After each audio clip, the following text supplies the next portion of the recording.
Welcome to This Explainer. Today we're taking a deep dive into some massive nationwide shifts happening right now in U.S. airport immigration enforcement. If you're a frequent flyer, maybe a travel professional, or really just a focused learner who wants to stay on top of how our transit hubs and security protocols are evolving, well, This Explainer is built exactly for you.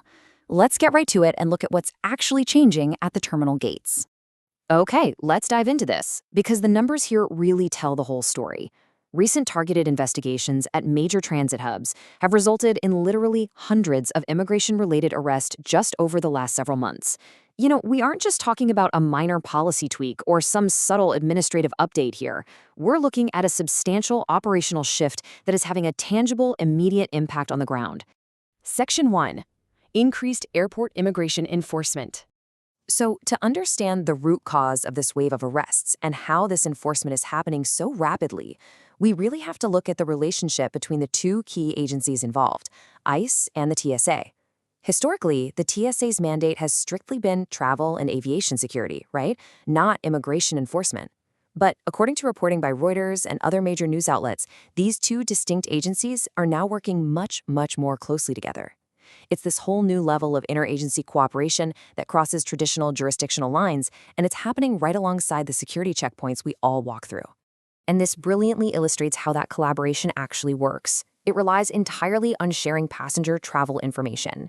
ICE is now tapping into specific passenger data collected by the TSA, think flight manifests, ID scans, and biometric checkpoints, to target their investigations.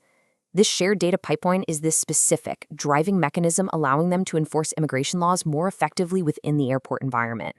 Basically, they're connecting the dots between routine security screening and immigration enforcement. Moving on to Section 2. Who faces the highest risk?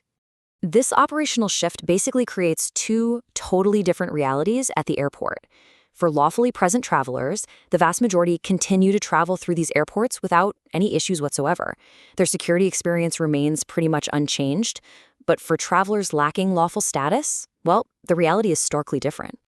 Now, what's really interesting about this slide is how immigration attorneys are issuing very clear warnings to these exact groups: undocumented individuals, folks who have overstayed their visas, or really anyone else lacking lawful immigration status. They face a measurably elevated risk. And the risk here isn't just getting stuck in a slower security line. Legal experts are warning about the immediate risk of being actively questioned, detained, and potentially even placed in removal proceedings during their travel. Which brings us to Section 3, Advice for Affected Travelers. So, the crucial point is taking proactive action. In response to this nationwide increase in enforcement, legal experts and advocacy groups are urging anyone affected to follow a strict three-step checklist. Number 1, thoroughly understand your legal rights.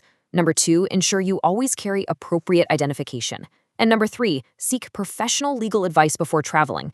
It's entirely about taking these proactive steps before you ever set foot inside the airport doors. Which leads us to a final, thought-provoking question for you to consider today. Are you prepared before your next flight? Look, as the landscape of travel security and interagency data sharing continues to rapidly evolve and blur those traditional agency boundaries, being completely informed is absolutely your best asset. Take a moment to reflect on the actionable advice we've covered, understand the changing operational dynamics at the gates, and know exactly where you stand. Thank you so much for joining me for This Explainer, and keep learning.